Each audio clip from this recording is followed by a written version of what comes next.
We're ready to go when you are, Mark. Okay. Saver goes on fast.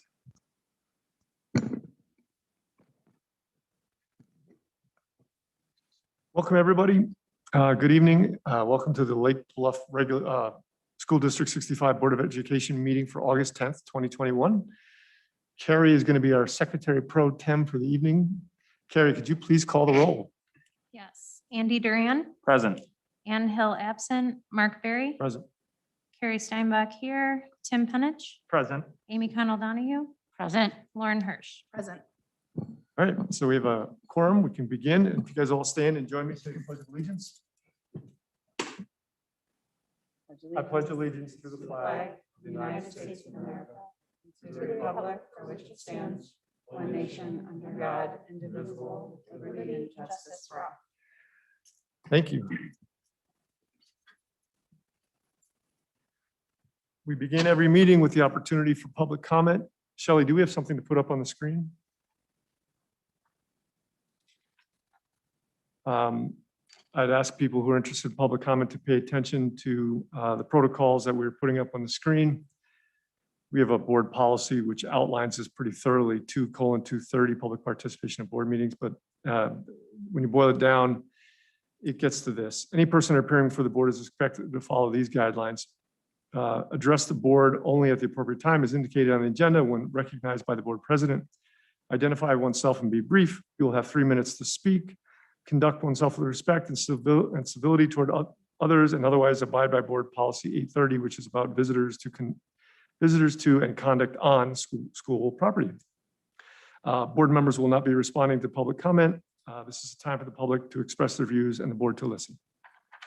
So if we have any public comment, we can go to that now.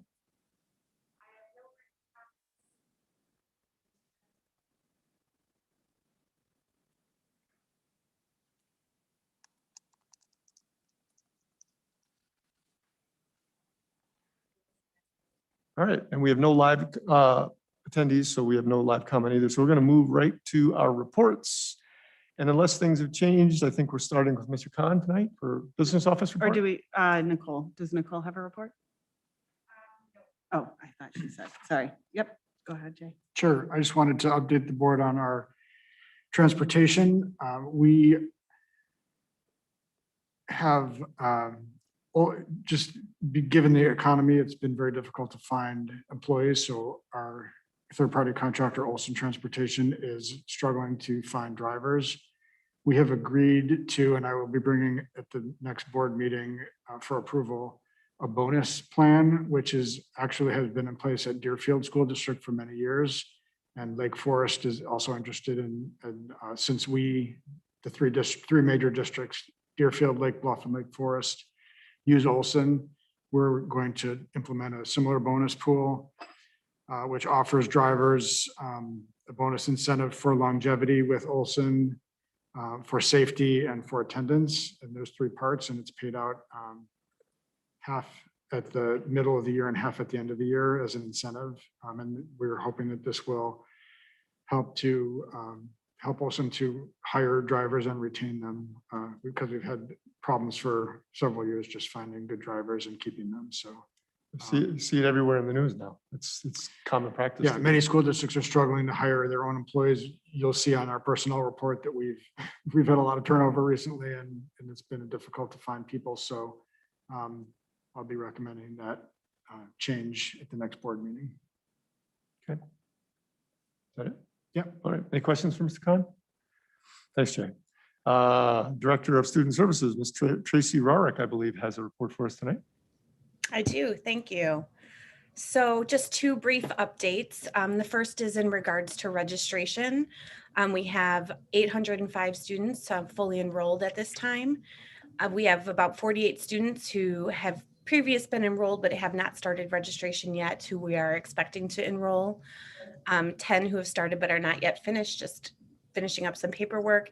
And we still have 11 students who are in the pre-registration process. So still working through to get all of those students registered for the first day of school.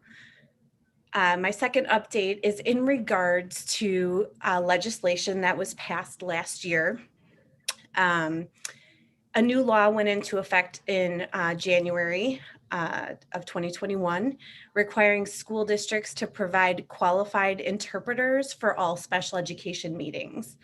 So this law defines a qualified interpreter as a school staff member or other personnel who is bilingual and demonstrably qualified and competent to interpret between English and another language. They're trained in providing interpretations requested and sufficiently knowledgeable in both languages of any specialized terminology needed. And this is especially important during special education meetings. In March, ISB sent some guidance out to us to let us know what exactly would be required in terms of training and certification requirements for qualified interpreters. And at that time, they let all school districts know that no school district would have staff that would meet that requirement. They're currently working with a company to create the coursework needed and the exams that would be needed for someone to be considered certified or qualified as an interpreter. So during this time, they're allowing us to use a paid agency. And so we're using an agency called the Heartland Alliance. This is an agency that we've used in the past more sparingly because we were able to have our own translators in the building. But now all of our special education meetings will have translators through the Heartland Alliance if parents request that interpretation service. So I just wanted to give the board that update because that service would be budgeted for differently during this upcoming school year than it had been in the past. Is that like an hourly kind of thing that we pay for? Is it an annual contract or how does that work?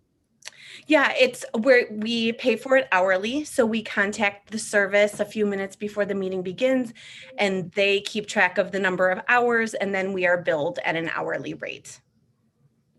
Thanks. Any other questions for Tracy?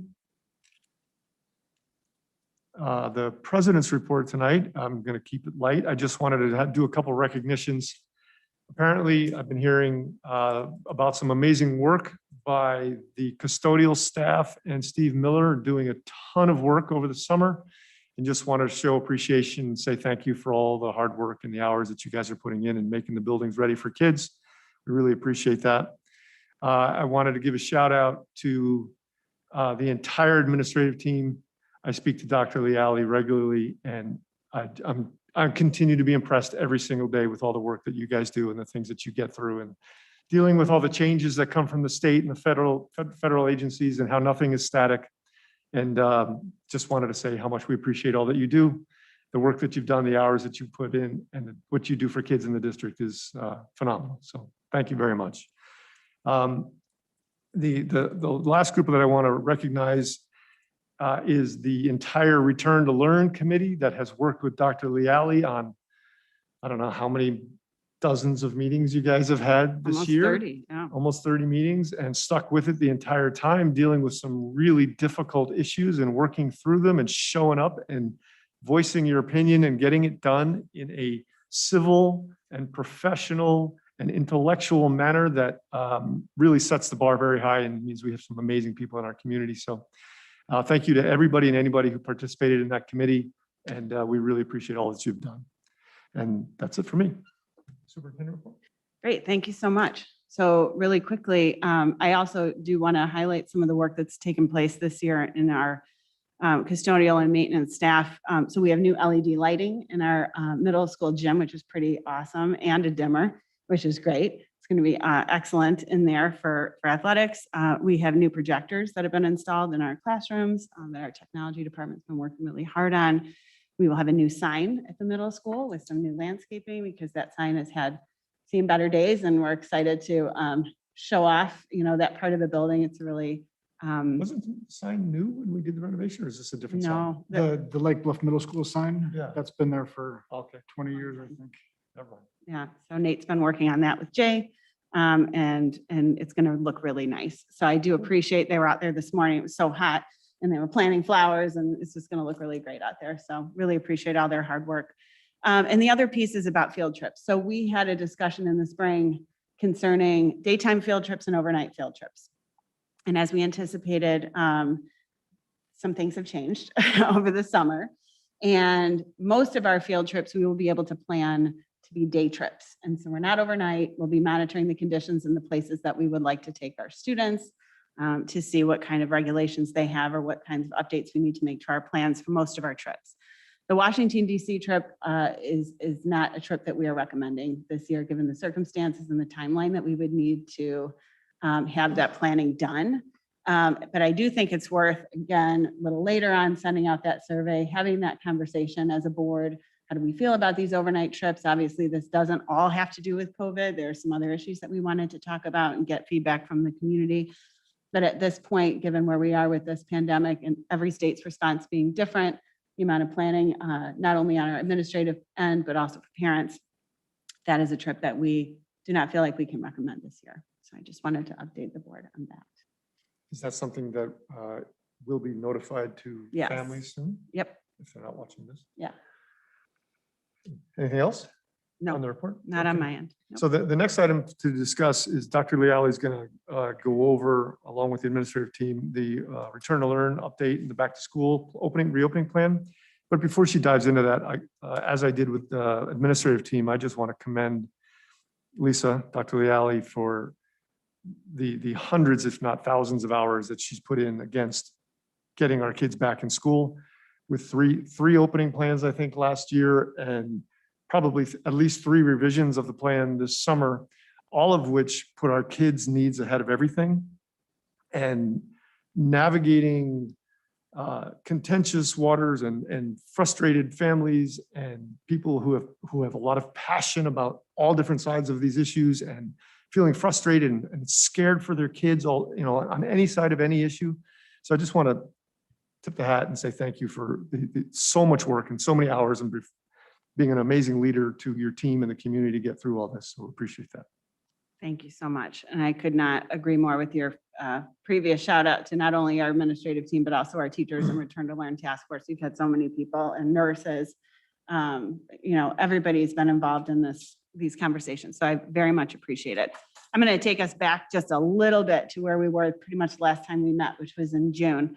And we were still awaiting guidance at that point. And so at that point, I presented some letters and correspondence that Lake County superintendents had collaborated on that we had signed on to.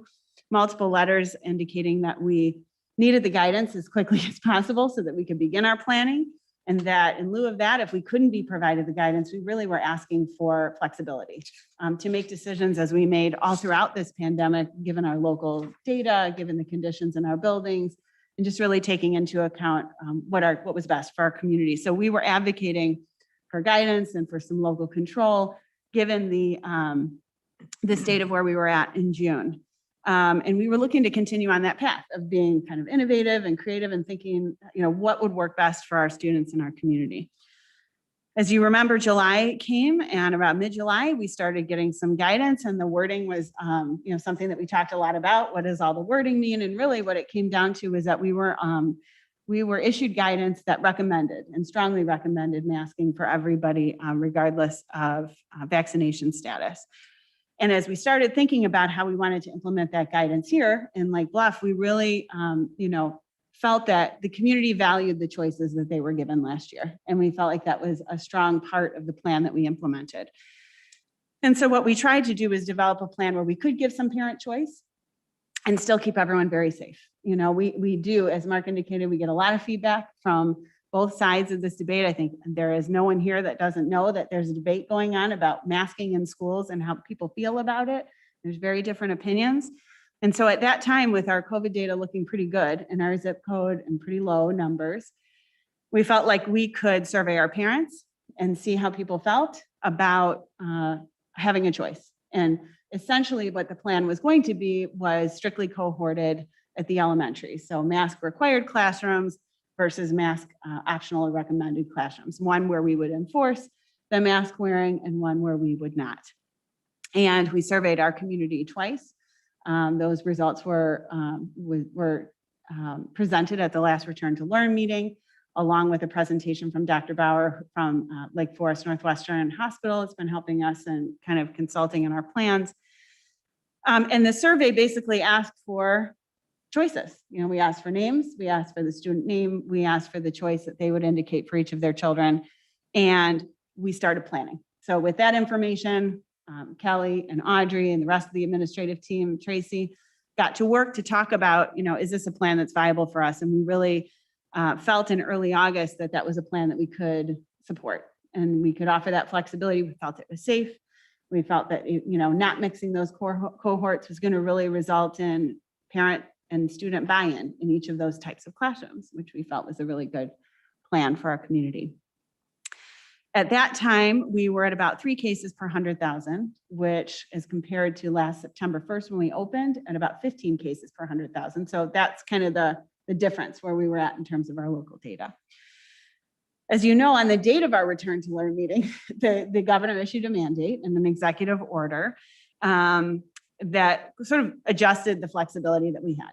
At that point, and on August 4th, when the mandate came out, while we always have choices as a district, our choices at that point really are very limited now. And given the mandate, if we decided not to and to continue with the plan that we had, we would essentially be putting ourselves at risk in terms of sanctions from our regulatory agencies, so the Illinois State Board of Education, as well as obvious risks if, God forbid, anything happened to any of our children or staff, and we weren't implementing what we had been told to implement by the governor. So we do recognize there are still many opinions on how schools should proceed at this point with the mandate. And we continue to rely on the support of the experts that we've been working with the whole time. So not only the medical professionals, but also our attorneys, also our insurance cooperative, also supporting districts in the area, and just really trying to be collaborative on the approach that we need to take here. And at this point, I'm bringing to you my recommendation that we implement the mandate, the executive order as it's written, and that we require masking universally for all of our students and staff, regardless of vaccination notice or regardless of vaccination status, until this changes, right? Until that mandate is lifted. We have been made aware of still, some community members that feel really uncomfortable with this and have been upset by the mandate and feel that when school time approaches, this is going to be really uncomfortable for their kids. And they're thinking about ways that they might not, comply or follow those rules. And as an administrative team, we've discussed it a lot. We've talked about what we would like our approach to be. And we feel that our student parent handbook is very clear about, our approach to discipline and following rules, and that we take a progressive discipline approach, that we would work on a case-by-case basis with the parents and the children to support what we need, what is happening with the child, and kind of support them in making the right decision to comply with those rules. And we would like to approach this just in the same way. And as you know, there are a range of strategies that are outlined in our discipline policies and procedures that lead all the way up to suspension and expulsion. But again, our administrative team would like to work with each family and really partner with them as the cases come up, and try to work and ensure that all of our children can have the most effective experience this year in school as possible. As you know, those types of conversations take a lot of time and take a lot of energy from our administrative team, from our teachers. And so I guess at this point, the administrative team is really hoping and encouraging our entire community to stick with us a little bit longer and encourage the mask wearing and support that at home, so that we can get back to the things that we do really well here in Lake Bluff, which is working with our students to, especially at the beginning of the year, our favorite time of the year, getting to know each other and creating community and setting up our classrooms and our routines. When I think about where we were last year and the plan that we were presenting in terms of how different school was going to look, and the fact that half of our community really supported us in keeping their children home so that we could keep our buildings open and we could be complying with all the guidance that we needed to comply with, I'm fully confident that we can address it this year in the same way as a community, that we're going to pull together and we are going to be able to implement this year in as a successful way as possible for all of our children, and take care of each other and continue to model kindness for our children, and continue to protect those members of our community that cannot be vaccinated yet, not only our children, but those folks who are medically compromised or have suppressed immune systems. And again, At this point, our data is different now than it was even when we were planning our choice. You know, at this point, as of today, according to the Lake County Health Department, we're at about 12 cases per 100,000, which is up, right, from 2 or 3 cases in June. And again, approaching that 15 per 100,000, which is where we were at when we opened last year and we had everyone in masks. So I just want to open that up. If there are any comments or questions at this point, and then I just have one more piece to update. I have a question. So it's a mandate, which means it's a law. That's right. So we have to follow it. Yes. And if we don't, there are risks. Yes. And by follow it, not only is that we need to say we're following it, but we really need to follow it. You know, we really need to encourage all of our kids to be doing what we're asking them to do, just like any other rule that we would have in school. And if we aren't doing that, then we are not fulfilling our part of the mandate in the sense of we can require, but we need to follow up with that. There's a purpose for it, and it's keeping everyone safe. And that is our obligation as a school district, a public school district in Illinois at this point, to really enforce it and make sure our students are keeping each other safe. Okay. So we have to do it. We have to do it. Yes. Okay. That's the Yeah. clarity I needed. That is what I'm recommending. Yeah. I would say I completely support following the governor's mandate. The district spent money with our law firm to get an opinion from them on a recommendation on which path to follow here. And the options really are following the mandate or considering Dr. Leali's cohorting plan, which, as a sidebar, I actually believe personally is a better option. It's safer for those who need the safety of family buy-in and truly need 100% buy-in on a masking requirement, because I don't think that we're going to get that through just the governor's plan. But our lawyers have said a number of things I highlighted that I think are worth saying. Deciding whether to require universal masking in a school setting is no longer an exercise of discretion. Over the past year, the courts have repeatedly upheld the governor's ability to enact executive orders, which now includes universal mask mandate. This has changed the liability landscape, and failure to implement a mask mandate creates significant legal risk and the potential of district and personal liability and damages, personal for the board members. School district's insurance, the school district's insurance company has declined to cover any claims related to the spread of COVID-19 within the district.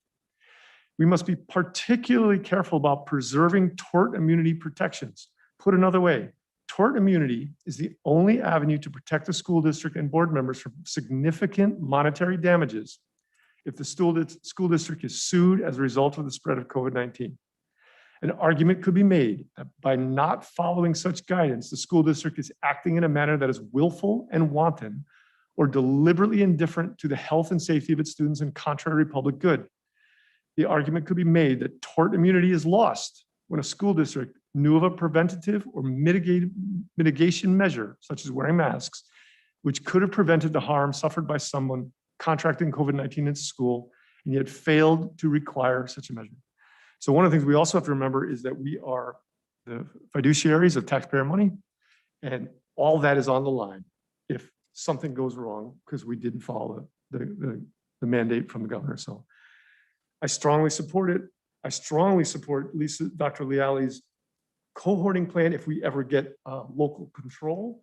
I do not support local control if it gives people freedom to go unmasked willy-nilly at their own discretion, but I support it for the reason that it gives greater safety protocols than the governor's plan. So that's where I am.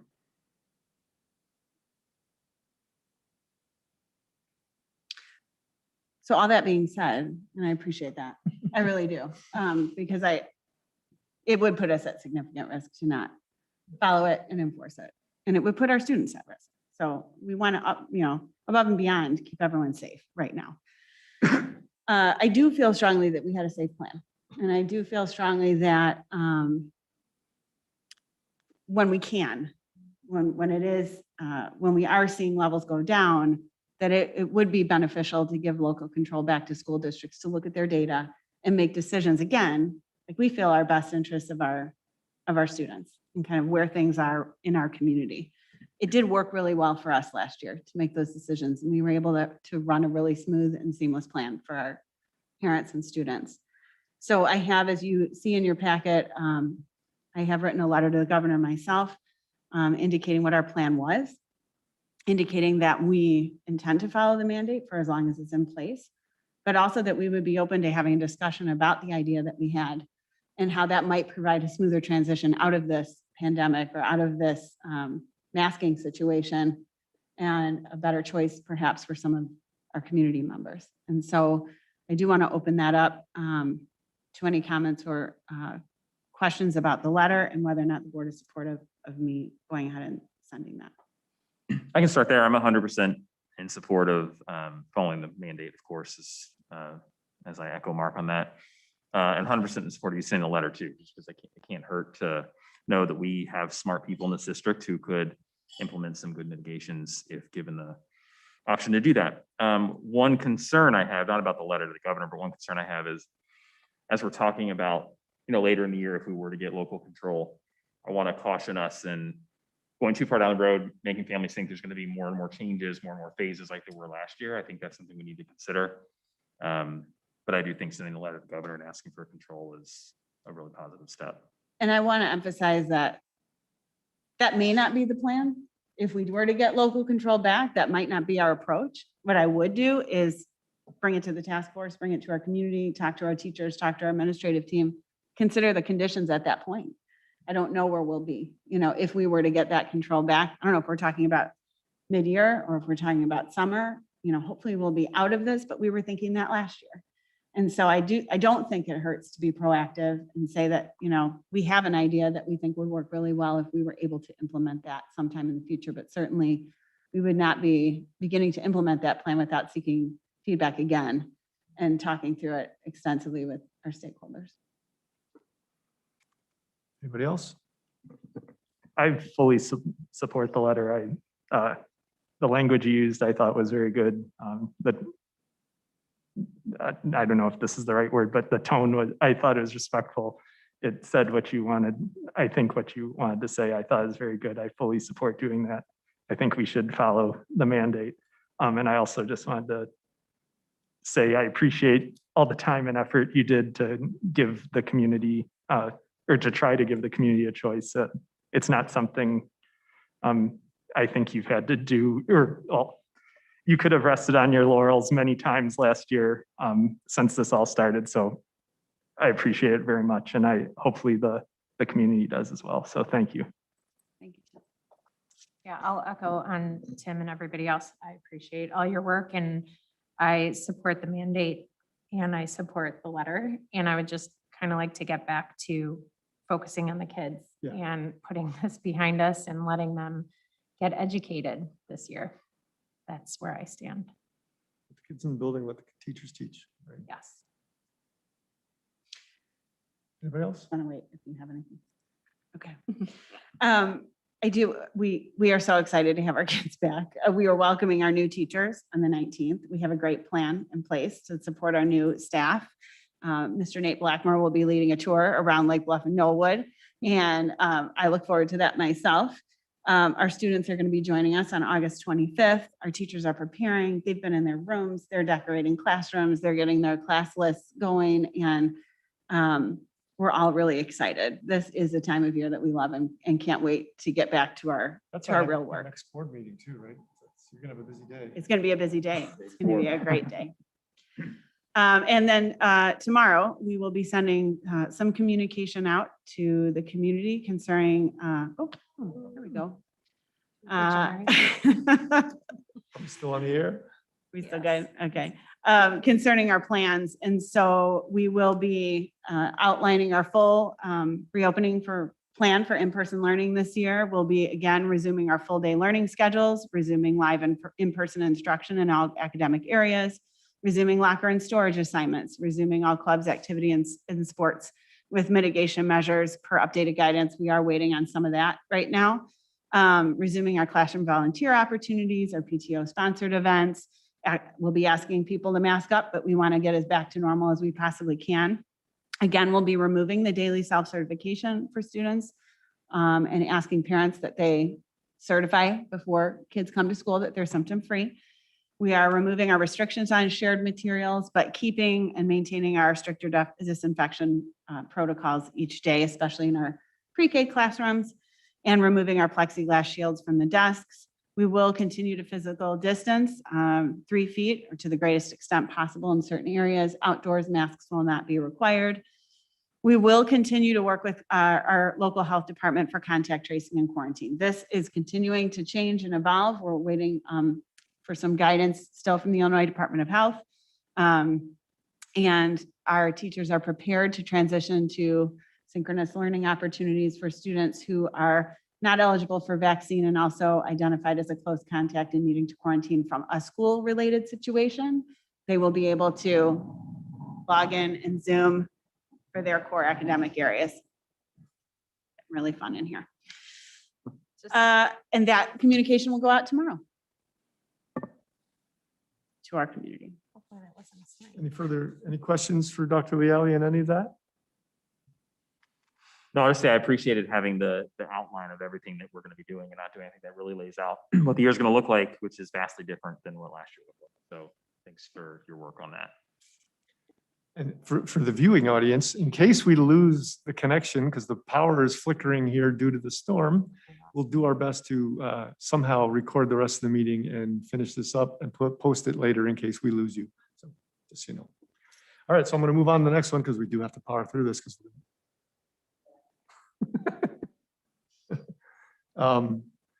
So now we're going to move on to an access control system issue where we're going to discuss, Mr. Khan is going to provide an update on the access control system, which the board needs to approve in August. And that's a security and door entry system, correct? If I'm not mistaken. Yes, so I'll be bringing this for approval at the next board meeting, but I wanted to open it up for discussion at this board meeting. Our current building access control system, it's electronic. It's like the key cards that you use to swipe in, is fairly old. The security it still works and it still provides security, but it's an old technology and it's somewhat troublesome on the back end. The users of the cards don't necessarily notice, but on the back end, the management of it is quite difficult. And it is time for replacement. So I went out, worked with our technology consultant, Diopath, and we issued a request for information. Learned a lot about building access control systems over the last couple of months. I didn't even know what to ask. So we just put out, this is what we're looking for. A copy of it is in the board packet and got a lot of responses, a lot of interest. And Holy cow, the prices were all over the map. prices were all over the map. Some of it was, some people did price out 49,000 bucks or something. replacing the entire system. So our strategy is to keep the wiring and the door hardware and all that in place and just upgrade the kind of the electronics behind it so that to be more economical. Some people bid like replacing everything, and that was some of the higher numbers. Then there were some numbers on the low side, but most of them were kind of in the same range in the middle. We did select some companies to interview who proposed technologies or packages that were brand names that we were familiar with. We spent some time talking with them and we're not really impressed with anything. So I would try to get this done over the summer and have this approved in the spring, but we just didn't have time. Rather than just accept something, we went back to them and interviewed a couple more people. And we did find a very interesting company. It's a startup company that has been doing very well. It recently was bought by Motorola Solutions. So the technology had a really good VC backing and has been established. I spoke with a lot of references of companies that have this installed and another school district. In fact, I toured Lincolnshire School District and they put this in their buildings and have been very happy with it. It's been in their buildings for over a year. So I'm very happy with the system, and the installer that proposed it also got very strong recommendations from other school districts. So this is the system that we've chosen, and we're recommending approval to replace this sometime between now and the end of the year as we can for about $40,000. Same key card type style. It's the same. Yeah, there's actually a lot of different options. It's a different technology, so it would work with our current key cards, but we'll issue new ones because they're more secure. But it also has the option to do fobs or actually mobile credentials, so you could use your telephone. I'm not sure if we're gonna go that route or not, but there's a lot of different options with the technology. It integrates well with a lot of our other systems, our security systems and our camera systems. So I think it's very flexible. Flexible going forward, do you think? Because upgrading the software and Right. we won't be. We've also chosen, we have the option to buy something versus kind of lease something. They call it, so this is a cloud-based system, so we pay an annual fee, but that comes with annual or actually periodic enhancements and updates. So the system doesn't get out of, antiquated like our current system. Right now, every couple of years when Windows upgrades their operating system, we need to buy a whole new upgrade, a whole new license because it doesn't work anymore. And so this will always be current. And I have been told by some of the references that they're continually adding new features and upgrading it. It's also very easy to use. So I'm confident that Steve Miller can figure it out. I just remember, this is nothing related to you or even the system, but when I first came on the board, they had just finished building the new elementary school. And the year after they built it, all the exterior lighting was no longer in manufacture. It was no longer manufactured. Right. We had to replace all of it. So it's like, as long as we avoid that kind of a situation, that would be great. Any questions for Mr. Khan? Was the bids you got and the one you want to select, is that in line with what you had budgeted for the project? To in be honest, general? I didn't really know how much it was going to cost Okay. when I went out, and I just asked for a variety of options. I was thinking more in the 20s, but Okay. I was just curious. yeah, but I really had no idea. So, Okay. but this is also included in next year's budget already Yeah. because we had planned on doing it prior and knew it was going to be delayed. Anything else from Mr. Khan? Thanks, Jay. Appreciate it. Our final discussion item tonight is the special events discussion having to do with the Village of Lake Bluff 125th Anniversary Committee is seeking to use the Lake Bluff Elementary School on September 25th from 5 to 8 p.m. They've asked to use the parking lot and have access to elementary school in case of a weather emergency. And I think Yes. Dr. Lally can take this. Yeah, so we were contacted by Jillian Chapman, the Community Engagement Coordinator in Lake Bluff, and Lake Bluff will be having a birthday party on September 25th. This is really exciting, from 5 to 8 p.m. And it will be at the Park District. And there will be fireworks at around 7:30. And so the question for us is, can visitors for the event use our school parking lot at LBES? Because that's obviously for overflow. And then in the case of a weather-related emergency, can the school be used as a safety shelter only for that? Obviously, the Park District will be open, but they don't know the size of the crowd. And so if there's a really big crowd, the overflow folks would head into LBES. The police and fire departments are putting together an emergency action plan that we will be able to see prior to that. And they are also asking if they can place a banner on the corner of Washington and Green Bay a couple of weeks leading up to the party. So just asking if the board is supportive of partnering with our village and Park District on this event and supporting their plans. So one thing I noticed in our policy, community use of school facilities, that I'm sure we can override it, but it says must be completed and cleared but up by any such a, my eyes are so bad. Give me a moment. Any such events held by groups other than student groups and school-related organizations must be completed and cleared up by dusk. So that's something we need to just, I'm sure that can't happen if it's an evening firework thing, but Right. also we have policy, because it refers to that other policy, but it's about alcohol and things like that on campus, that we can't have people watching fireworks and drinking in the parking lot. And obviously, we try to be very good neighbors here. And so if we do this, we would encourage the village and the Park District to send out some information to the close neighbors, and so that they are aware that our parking lots will be used in this manner, and that perhaps, there will be some folks in the building, but again, yeah, it would be after dusk. Would we have security and or maintenance to be scheduled then? No. If the building's only going to be opened It for, would only be open in that emergency. We would work with them Oh, got it. if they needed that access. And I think the reason we bring this to the board is because before you guys came on the board, there was an issue at the middle school in the parking lot. There was a private event held and a number of things were not handled appropriately. And so we want to make sure that we do it, yeah. And do as it an, right this time. as an aside, I think this is a 125+1 birthday party. I think it was supposed to be last summer. And so actually, Jillian and the part of the village had been working with Dr. Sophie on this. And so this was something that came to my attention early and was kind of like, we would love to be able to support this. And Dr. Sophie had worked on some of the logistics. And so I did want to put that out there that this has been in the works for a long time. And I definitely support us being a good neighbor and being a part of this awesome event. I will say, just having been on the board during that last period, this was a concern for neighbors, and I think there's, this is a bit of a different situation.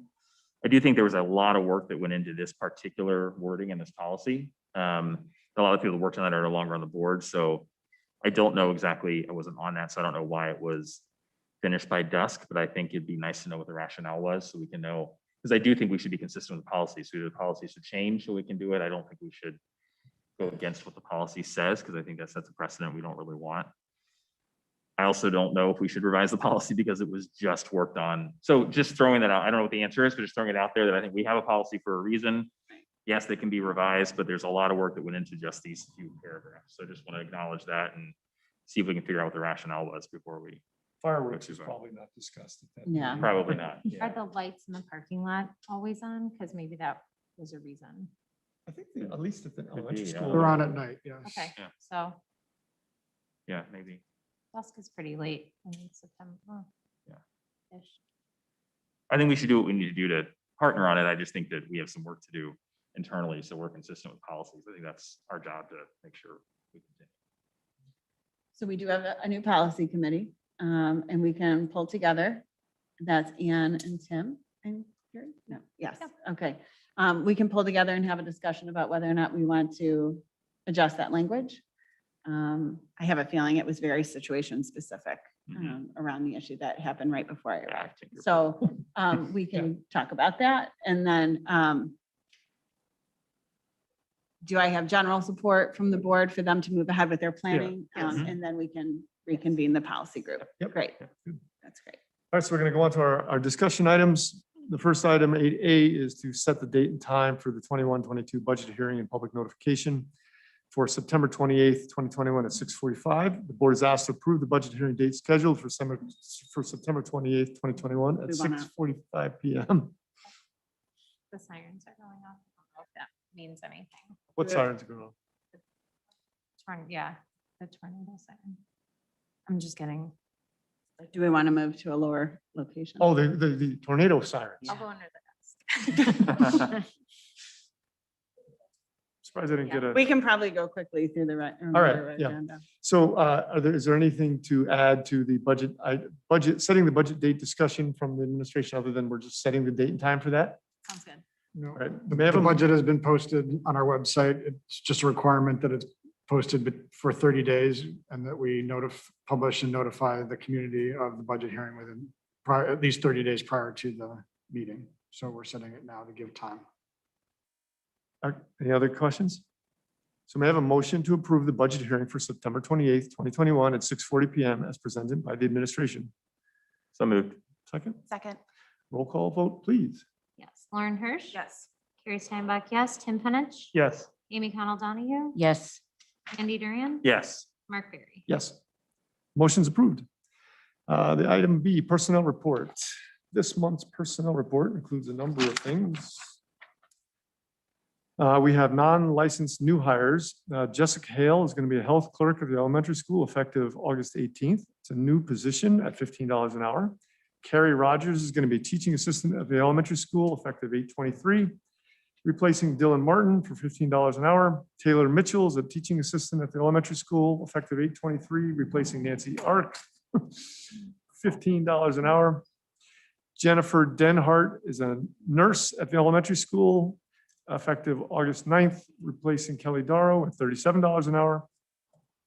We have resignations. Nicole King is a second grade teacher at the elementary school, effective July 26th for personal reasons. Kelly Doro, the nurse at the elementary school, effective July 27th for another job opportunity. Marilyn Rodriguez, a teaching assistant at the elementary school, effective August 9th for personal reasons. Victoria Weber, music and STEAM teacher at the elementary school, effective August 9th for personal reasons. We have Sydney Lichten, a first grade, these are new hires. Sydney Lichten, a first grade teacher at the elementary school, effective August 18th, replacing Sarah Maxino, who's moving. She's not leaving us. She's moving to another job within the building, within the district as a math intervention specialist at the elementary school, effective August 18th. Seth Deutsch, I apologize for butchering people's names, is going to be a language arts teacher at the middle school, effective August 18th, replacing Anna Groth for $46,000 a year. We have Ryan Ingram starting as a drama STEAM teacher at the middle school, effective August 18th, replacing Adrian Olmstead at $51,000 a year. We have Tommy Aarons, a science teacher at the middle school, effective August 18th, replacing Sarah Panjwani, effective for $79,843. We have Megan Lukaszewski, an SEL position funded by the COVID reimbursement money at the middle school and the elementary school. Already approved by the Board of Ed on April 12th for $57,401. And we have Chelsea Krajewski working on summer curriculum at the elementary school, starting June 14th, ending July 9th for $34.50 an hour. Any questions for the administration on that personnel report for this month? May I have a motion to approve the August 10th personnel report as presented by the administration? So moved. Second. Roll call vote, please. Carrie Steinbach, yes. Tim Penich. Yes. Amy Connell Donahue, Yes. Andy Duran, Yes. Mark Berry. Yes. Lauren Hirsch. Yes. Motion's approved. The final action item for tonight is the consent agenda. This month's consent agenda includes the open session meeting minutes from the June 8th, 2021 regular Board of Education meeting, the treasurer's report, the impress report, the bills report, the P card report, and the resolution to transfer funds from contingency. Does anybody want any of that pulled out to be discussed prior or instead of voting on it all in one? Not hearing any. May I have a motion to approve the August 10th, 2021 consent agenda as presented by the administration? So moved. Anybody? Second. A roll call vote, please. Tim Penich, Yes. Amy Connell Donahue, Yes. Andy Duran, Yes. Mark Berry. Yes, Lauren Hirsch. Yes. Carrie Steinbach, yes. motion is approved. Item 9 has to do with FOIA requests. We have a FOIA request log in our board book. There's 2 FOIA requests. They're pretty standard, nothing exciting going on there that people can read if they want. We offer the opportunity at the end of every meeting for public comment. Is there any public comment waiting in our Zoom room? Okay. Anybody on the board like to make public comment? Thank you. So, not hearing any other discussion items. Pause, waiting for anybody if they want to say anything. May I have a motion to adjourn the August 10th, 2021 regular Board of Ed meeting at 7:50 PM. So Second. Hey, is it no longer a governor's order? No, Can I do an all in favor? I think we can do an all in favor. All in favor? Say aye. Aye. All in favor, say aye. Aye. Opposed? You're adjourned. Anything that, if you're not under the governor's order and you're not on Zoom, you can do all in favor things for anything that doesn't have to do with money.